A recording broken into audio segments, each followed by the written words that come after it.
The work was good, but also the relationship. We got along, and even though we were playing enemies, and one, Ed, gave me the book when we were doing the promotion for this revival, the book Appaloosa. It seemed like a really interesting story, and as Ed said, it's character-driven. And the other gentleman was talking about recent movies, like things that Kevin Costner's done, Open Range, things like that. One of the things I like about Appaloosa is the story, and stories like Open Range, stories like Missouri Breaks, or I don't know, any number of movies that deal with the end of a period of seemingly unlimited possibilities in terms of landscape and behavior and all that. Man of the West, Anthony Mann, you know, where the people are getting a little bit older and the rules are changing, or at least suddenly there are rules. You can't just do whatever you want anymore. The frontier is closing or closed. That's interesting. That's part of what I liked about the story. That these characters were having to adjust to changes in society, and you know, when Renee Zellweger's character comes into the story, obviously Ed's character has to change, and so do I. Everything's changing, and I like stories that are about what do you do when things change, when things go wrong, as we obviously always do for everyone in life. You know, how do you deal with obstacles?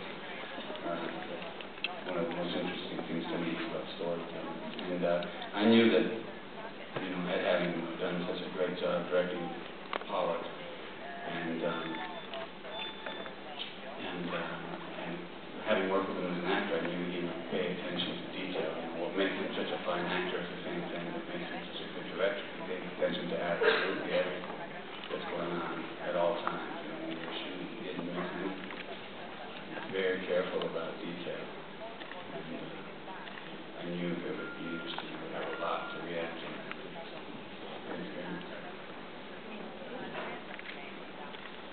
Buongiorno. Questo film si richiama con chiarezza molti elementi, abbiamo detto, classici del western tradizionale, e lo fa con molta intelligenza. Ci sono però due elementi più moderni, se così possiamo dire.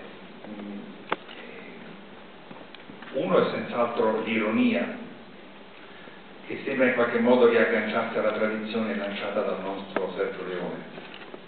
L'altro è l'elemento femminile, che nella tradizione ha sempre destabilizzato l'amicizia virile. La donna nel western rappresenta sempre un momento di rottura. Qui la rottura è macroscopica. Questo personaggio femminile in particolare mi sembra un po' inconsueto. Ecco, qui forse c'è qualcosa di nuovo, perché una donna così poco per bene nei western non si era mai vista. Se potete fare un commento su questi due elementi, l'ironia e l'elemento femminile così spregiudicato. Grazie. I can certainly try. The script that Robert and I wrote was based on a novel by Robert Parker called Appaloosa, the same name. And probably 85% of the dialogue in the film is probably straight from the book. And the irony, the sense of humor, and the kind of dry humor that the two main characters have with each other is really Robert Parker's doing. Robert Nod and I, we did add a number of things, and we had some good ideas from Viggo and Jeremy Irons as well. But it was just inherent in the piece. I mean, these guys have been writing together for, you know, a dozen years plus, but have a way of being with each other that first of all, they really enjoy each other's company, and they have a way of speaking or not speaking where they're communicating with one another, and part of the joy of that is the humor that they share and the way that they do that. In terms of the Allie character, the character that Renee Zellweger played, yeah, she really is a very interesting character. I mean, to me, it was a chance to depict a woman in that period of time, and in a fairly honest way. She's abandoned, she's kind of left alone out here in the middle of nowhere. You don't know anything about her.